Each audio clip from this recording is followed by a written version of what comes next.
ভাইটি ভণ্টিসকল, পোনপ্ৰথমে মই সকলোকে স্বাধীনতা দিৱস আন্তৰিক শুভেচ্ছা জ্ঞাপন কৰিছোঁ আৰু আজিৰ দিনটোত ভাষণ দিয়াৰ সুযোগ দিয়াৰ বাবে সভাপতি অধ্যক্ষ মহোদয়ক ধন্যবাদ জ্ঞাপন কৰিছোঁ।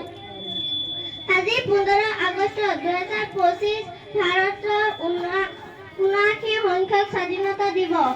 1947 চনৰ 15 আগষ্ট ভাৰতৰ ব্ৰিটিছ শাসনৰ পৰা স্বাধীনতা লাভ কৰিছিল আৰু সেয়েহে আজি আমি ভাৰতৰ মুক্ত নাগৰিক। কিন্তু এই সংগ্ৰামখন অতি কঠিন আছিল আৰু আজি আমাক স্বাধীনতা প্ৰদান কৰা সকলো সাহসী যোদ্ধালৈ শ্ৰদ্ধাঞ্জলি জ্ঞাপন কৰাৰ দিন। গান্ধীজী, নেতাজী সুভাষ চন্দ্ৰ বসু, ভগৎ সিং, চৰ্দাৰ বল্লভভাই পেটেল,